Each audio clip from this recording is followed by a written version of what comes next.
History teaches us one uncomfortable truth. No empire lasts forever. Every dominant power, no matter how rich, advanced, or militarily strong, eventually faces a moment where its future is no longer guaranteed. Spain, Britain, the Soviet Union, each of them once stood at the top of the world, and each of them collapsed, not suddenly, not randomly, but after showing remarkably similar warning signs. Today, a growing number of analysts argue that the United States is following the same historical pattern. According to this view, America is not collapsing yet, but it may already be at stage 5 of a long, familiar decline. So, what is this so called 7 stage collapse pattern? Is it a serious historical framework, or just another dramatic narrative designed to attract clicks and fear? And most importantly, if the United States is at stage 5, what does that actually mean for markets, money, and global power? Stay with me, because by the end of this video, you'll see why this question matters far more than most headlines suggest. The idea behind the 7 stage collapse pattern is simple but powerful. It argues that empires do not fall overnight, they decay in stages. First comes rise, innovation, productivity, expansion. Then peak power when the empire dominates trade, culture, and geopolitics. After that, problems begin. The third stage is overexpansion. Too many wars, too many commitments, too many obligations abroad.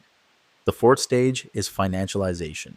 The economy shifts away from production and toward debt, speculation, and asset inflation. Then comes the most dangerous phase. Stage 5, social decay. This is where societies begin to fracture internally. Political polarization intensifies. Institutions lose credibility. Elites and ordinary citizens stop living in the same reality. According to the model, stage 6 is a legitimacy crisis, when the public no longer believes the system works for them. And stage 7 is either collapse or radical transformation. Now, this framework is not an economic law, it's not destiny. But history shows that these stages appear again and again, even across very different civilizations. To understand why people believe the United States is at stage 5, we need to look backward first. Let's start with Spain. In the 16th century, Spain was the richest empire on earth. Gold and silver flowed endlessly from the Americas. Its navy ruled the seas. Its armies dominated Europe. But Spain made a fatal mistake. It confused wealth with strength. Instead of investing in domestic production, Spain relied on imported goods. Instead of building a resilient economy, it borrowed heavily to fund wars. Inflation surged, debt exploded. Spain had money, but no sustainable engine behind it. By the time the decline became obvious, it was already irreversible. There was no dramatic collapse moment. Spain simply faded. This is the first lesson of empire collapse, often looks boring in real time. Next comes Britain. By the 19th century, Britain was the undisputed global superpower. Its empire spanned continents. Its currency, the pound sterling, was the world's reserve. But 2 world wars changed everything. The cost of maintaining global dominance became unbearable. Debt soared. Industrial leadership slipped. And eventually, the financial center of gravity shifted across the Atlantic. Britain didn't collapse into chaos. It lost something more important: hegemony. This matters because decline doesn't always mean destruction. Sometimes it simply means power moves elsewhere. Then there is the Soviet Union, the most dramatic example of all. To the outside world, the USSR appeared strong until the very end. It had nuclear weapons, a massive army, a global ideological footprint. But internally, the system was rotting.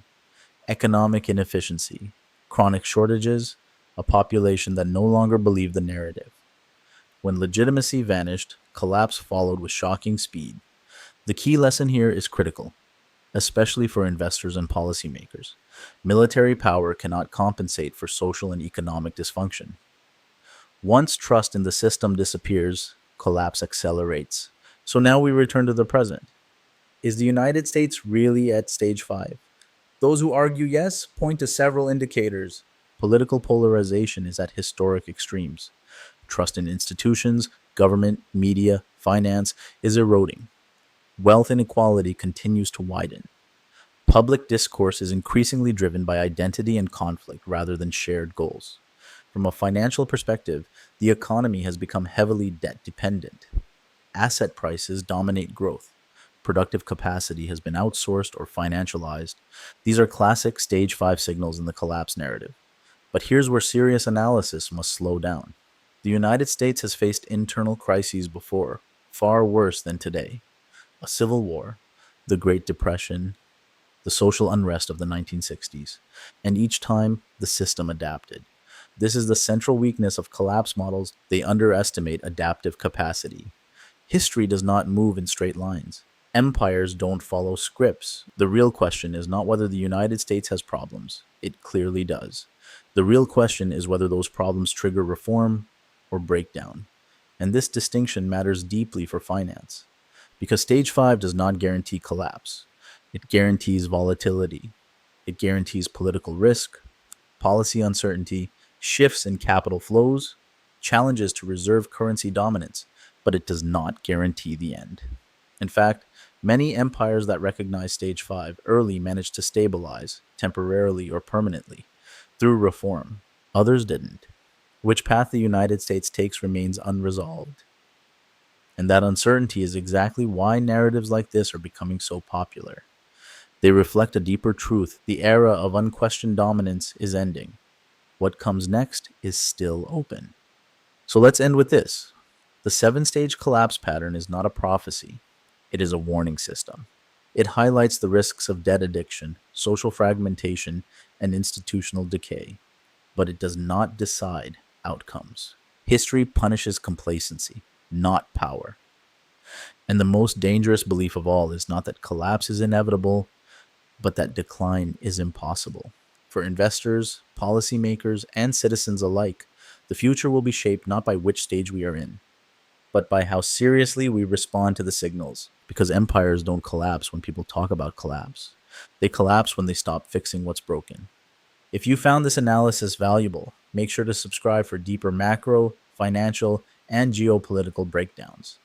In the next video, we'll ask a critical follow-up question.